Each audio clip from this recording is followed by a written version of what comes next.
Hi అండి. ఈరోజు October 31. ఈ రోజుకి ఒక విశిష్టత ఉందండి. విశిష్టత అంటే దైవికంగా అని కాదు. ఒక ముఖ్యమైన మనిషిని మనం కోల్పోయిన రోజు.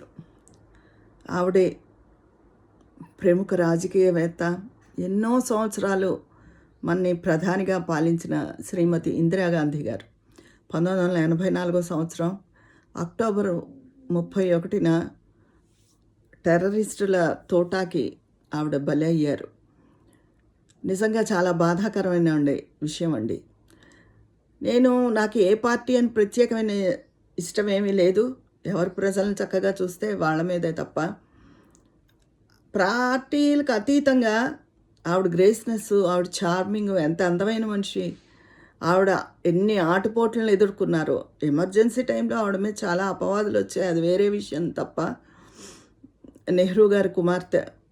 ఆవిడ జీవితంలో చాలా దుఃఖాలను ఎదుర్కొన్నారు. ఆవిడ పిల్లల్ని కోల్పోయారు. అంటే ఒక కొడుకుని ఆవిడ ఉండగా చిన్న వయసులోనే భర్తను కోల్పోయారు, చిన్న వయసులోనే తల్లిని కోల్పోయారు. తండ్రి యొక్క స్ఫూర్తితో ఆవిడకు స్ఫూర్తితో ఆవిడ ముందుకు సాగారు. నిజంగా ఇంతమంది మగవాళ్ళ మధ్య ఆవిడ అన్నేళ్ళు ఎదుర్కొని ప్రధానిగా మనని పాలించడం చాలా గర్వించదగ్గ, మన స్త్రీలు గర్వించదగ్గ గొప్ప విషయం.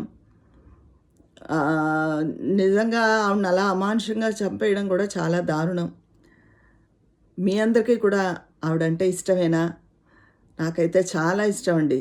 ఆవిడ నిలబడిన తీరు, మగవాళ్ళకి ధీటుగా నిలబడిన తీరు, ఆవిడ అందం, ఆవిడ మాట పద్ధతి అన్నీ కూడా నాకు చాలా అడ్మైర్ చేస్తాను ఆవిడని. మీ అందరి అభిప్రాయం కూడా చెప్పండి. ఇన్ని సంవత్సరాలు, 41 సంవత్సరాల ఆవిడ మనకు దూరం అయ్యారు. ఒక్క సెకండైనా ఆవిడని తలుచుకోండి అందరూ. ఉంటాను.